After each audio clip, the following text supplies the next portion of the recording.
sa Skygo Kalilangan Bukidnon branch para alamin yung touring bike ni Skygo, itong EPB 150 mga idol. So alamin natin kung anong meron sa motor na to. Alamin natin yung specs niya, yung features, siyempre kasama na dyan yung price niya, yung cash, yung down payment, at kasama natin yung monthly installment. Sa harap na natin itong mga idol, si Skygo EPB 150. So bago natin ikutan ang motor na to, alamin mo natin yung specs niya. So meron itong 150cc displacement, 4-stroke, 2 valves, single cylinder, SOHC or single overhead cam, at equipped ito ng liquid cooled system. So pagdating sa cooling system mga idol nitong motor na to, is goods na ito pang long ride kasi nga naka liquid cooled system na siya.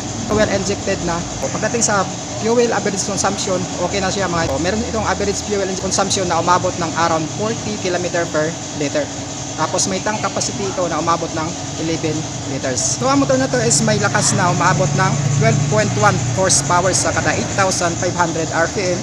At meron itong torque na umaabot ng 11.8 Nm sa kada 5,000 RPM. So pagdating sa power output at saka sa torque mga idol, napakalakas na ng motor na to. So goods na ito pang long ride. Bukod sa naka liquid cooled system ang motor na to, malakas na rin sa pagpoproduce ng power output. First impression natin itong si EPB 150cc mga idol is pansin na pansin talaga itong headlight niya. So dito sa headlight niya mga idol, ginamitan ito ng LED na siya lahat. So ang maganda dyan, meron siyang partition dito sa gitna.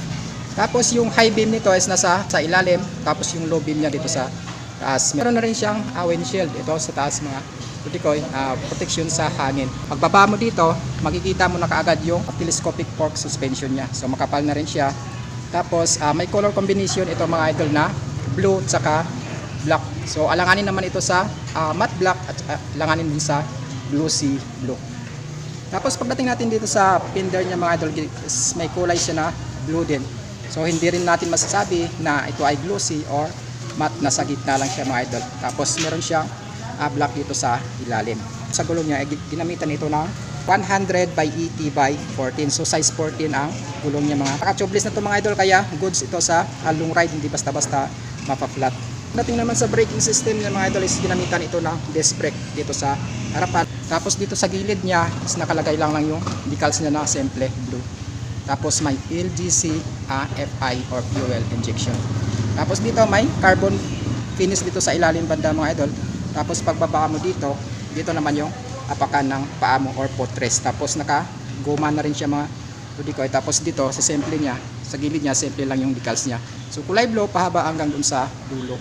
So tapos dito nakita natin yung sky blue na decals na kulay white. Baba tayo dito mga idol sa side stand niya. So itong side stand niya mga idol is meron na siyang safety features na tinatawag na side stand switch mga ludkoy. So kapag nakaganito or hindi mo tinaas yung side stand niya, ibig sabihin hindi under yung motor. So ang pinakamaganda highlights niya dito mga idol sa ilalim yung footrest ng apakan mo or sa angkas mga idol. Simple lang siya. Tapos pag tiniklop mo, hindi mo mapapansin na meron pala siya footrest na kulay silver. Dito sa gilid niya, yung may decals siya na EPB kulay white tapos D150. So SGI 530.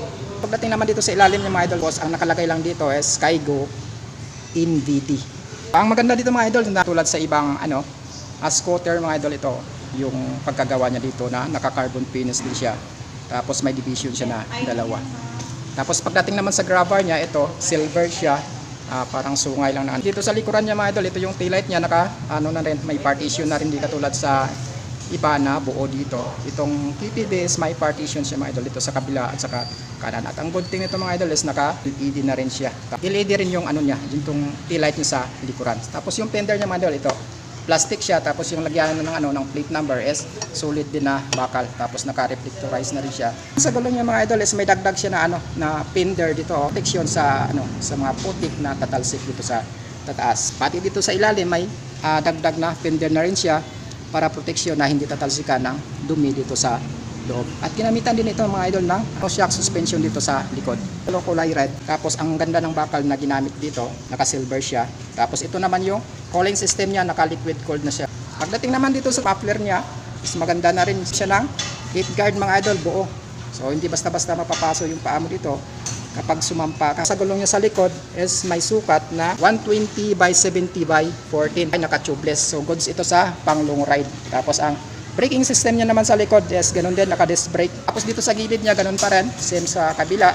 ay naka-silver siya. Tapos itong footrest niya is simple lang. Hindi rin siya basta-bastang aalog kapag nasa high speed ka na mga idol, kasi nga maganda ang pagka-mount niya. Dito sa taas niya mga idol, yung decals niya same pa rin katulad dun sa kabilaan. Dito yung EP kulay white, tapos sa taas B150. So SGI 5SOP. So ito pa rin mga idol, naka carbon finish siya. So maganda. So ito naman yung ignition switch niya mga idol. So naka shutter lock. Pwede mong i-lock ito kapag iniwan mo sa matataong lugar.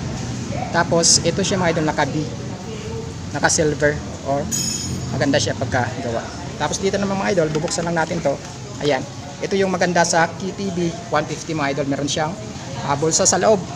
Tapos meron na rin siyang features, added features na USB charging port mga idol, na kapag nagbiyahe ka ng malayuan or nag-long ride ka, tapos nalubat yung cellphone mo, pwede mong i-charge dito sa loob. So sa kabila niya mga idol, ganun din. Meron din siyang extra compartment. Pwede mong lagyan ng cellphone mo kasi medyo malaki siya. Malalim siya mga idol. So napakaganda. Tapos yung meter panel naman niya pala is naka-fully digital na. So tapos ito namang niya, windshield niya mga idol, is meron siyang adjustan. So adjust mo lang to, buksan mo lang yan. Tuwangan mo, tapos adjust mo lang, tapos higpitan mo para sure na hindi siya aalog. Switches niya mga idol, makikita natin. Fast light. Ito naman yung high and low beam niya mga idol. Tapos turn signal lights. Tapos nandito naman sa baba yung busina. Banda sa kanan, nandito yung ISS niyo or idling stop system. Naman yung headlight on off mga idol. Tapos starting system niya, electric start. Wala siyang kick start. So electric start siya mga idol, kaya ingat-ingat tayo na baka mag-drain yung baterya natin kapag nag-long ride tayo. So always natin i-check yung battery health natin. Muna tayo sa mas exciting part sa review na to. Alamin natin yung podcast niya ngayong February 2024. Gusto mo nang hulugan mga idol, pwede din. Mag-down ka lang ng 5,000. Yung spot cash niya pala nito is 104,500. Tapos sa loob ng 3 years or 36 months is 5,358 yung monthly installment mo. At ang good thing dito mga idol is meron siyang rebates na umabot ng 300 pesos mga KTB owner dyan mga idol. So paki-comment na lang ng feedback nyo sa comment section para mabasa natin. At syempre kung malapit ka dito sa Kalilangan, Bukidnon mga idol at naghahanap ka ng KTB Skygo 150, is available yan dito. Pwede kayong pumunta dito mula Lunes hanggang Sabado. Wag lang Linggo mga idol kasi sarado sila. So hanggang dito lang yung video natin mga idol. Huwag kalimutang i-like ang video natin at syempre i-share mo bilang support mo sa YouTube channel ko, at like at follow mo na din ako sa FB page ko mga idol. So this is Bukidnon Vlog TV. Ride safe at ingat palagi.